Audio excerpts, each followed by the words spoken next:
What happens to a body after 100 years in a coffin? Imagine, a century passes and a body rests in the earth. What really happens inside that coffin as time erases all traces of life? A body is placed in a coffin, and the world outside fades away. But inside, in total darkness, a chain reaction begins, a grand transformation. The first hours and days are critical, as nature takes over and the biological clock counts down. First, there's autolysis, self-digestion. Deprived of oxygen and nutrients, cells break down under their own enzymes. The body's internal life support systems turn against it, dissolving tissues. You won't see it right away, but the deconstruction is already underway. Then, the microorganisms move in. Our gut, once home to trillions of bacteria, becomes their playground.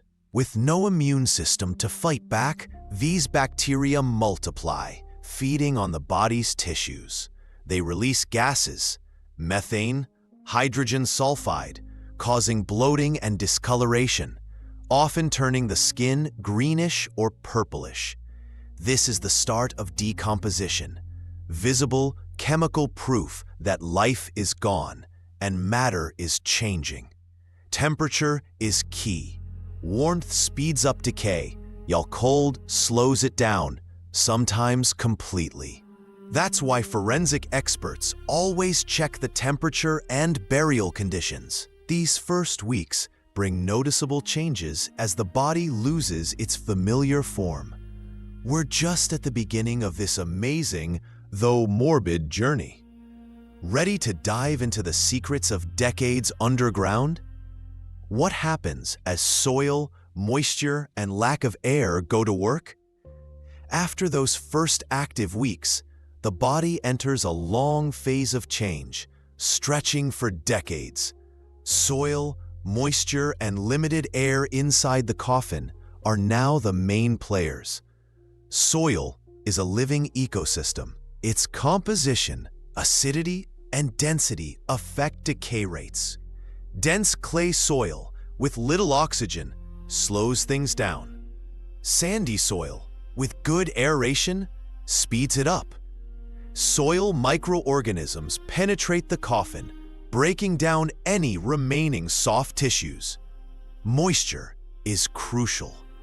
In dry conditions, the body can mummify. Tissues dry out, preserving the shape and stopping decay. In very moist, airless environments, especially with minerals present, fatty tissues can turn into adipocere or grave wax. This waxy substance can preserve the body's outline for years, even centuries, creating a soapy corpse. Limited oxygen promotes anaerobic processes. Bacteria that don't need oxygen break down organic matter. Decade after decade, soft tissues disappear, replaced by tougher structures, cartilage, ligaments, bones. Nature slowly reclaims the organic matter, turning the body into a skeleton. That's what usually happens. But what if nature has other plans? That's when preservation miracles can occur. We know what usually happens after death, but nature has exceptions. Sometimes conditions slow down or stop decomposition. This leads to amazing preservation that can baffle even seasoned experts. One of the best known is mummification. It happens in extremely dry or cold conditions, when moisture evaporates or freezes quickly. Without moisture, bacteria can't thrive, and the body dries out, preserving its form. Natural mummies found in deserts or permafrost can retain not just bones, but soft tissues, skin, even hair for thousands of years. This is purely nature's doing, turning the body into a long-lasting, albeit shriveled, shell. Another incredible phenomenon is adipocere formation, or grave wax. This happens in very moist, oxygen-free environments like clay soil or underwater. Fatty tissues transform into a waxy substance due to bacteria and chemical reactions. It's solid, grayish-white, and can preserve the body's outline, facial features, even fingerprints for decades or centuries. It's like natural conservation, turning the body into a soapy sculpture. Then there are bog bodies, where peat bogs, with their acidic environment, low temperatures, and lack of oxygen, can preserve bodies with incredible detail, including skin, hair, and internal organs. These exceptions show how diverse post-mortem changes can be and how nature can be both destroyer and preserver, defying the norm. Imagine, years, even decades after burial, an archaeologist digs through the earth. Instead of the expected remains, they find just a skeleton. This is the final act. Soft tissues are gone, replaced by a fragile skeleton. When most of the soft tissue decays, skeletonization begins, the last but important stage. The body completely loses its former shape, turning into a skeletal framework. But even that isn't permanent. The remaining tough, soft tissues, cartilage, ligaments, tendons, continue to break down. Soil bacteria, fungi, and insects, if the coffin isn't airtight, finish the job, breaking down the last organic remnants. Eventually, everything that isn't hard bone disappears. The bones themselves, seemingly indestructible, are also affected by time and the environment. They lose organic components like collagen, becoming more brittle. Then, especially in acidic soils, demineralization begins. Bones become porous, crumble, and in very harsh conditions like peat bogs, can dissolve completely. However, in neutral or alkaline soils, bones can last a very long time, sometimes even fossilizing, as soil minerals replace their organic structure. After decades or even centuries, only a mineral skeleton remains. This is a silent testament to life that continues its slow return to nature, becoming part of the earth.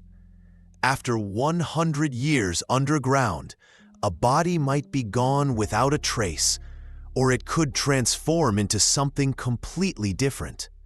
Surprisingly, up to 20 different factors influence the final result, from soil acidity to coffin material. So what exactly will we find? We've followed the path of post-mortem change. But what's left after 100 years in a coffin? There's no easy answer. The result is a complex mix of variables acting over a century. Soil is key. In acidic, wet peat bogs, bones can dissolve completely. In dry, neutral, or alkaline soils, the skeleton can be well preserved, sometimes even fossilized. It's a lottery. Preservation is the jackpot. Complete disappearance is the loss. Coffin material and airtightness are also critical. A closed metal coffin slows decay, promoting grave wax formation or partial preservation by limiting oxygen. A wooden coffin breaks down faster, opening the way for soil processes. Burial depth, moisture, and stable temperature play a role too. In most cases, after a century, we'll find a skeleton. Its condition will vary from fragile, crumbling bones to well-preserved fragments. In very rare conditions, extreme dryness or anaerobic moisture, mummified remains, or a body transformed into grave wax are possible.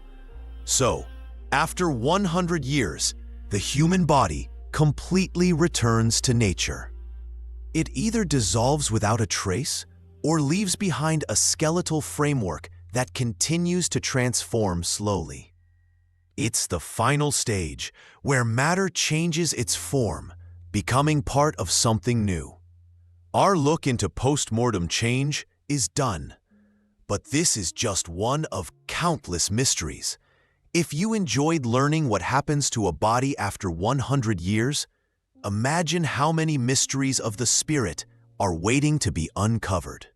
Subscribe to our channel to catch our next exciting explorations, and give this video a like if you enjoyed the journey.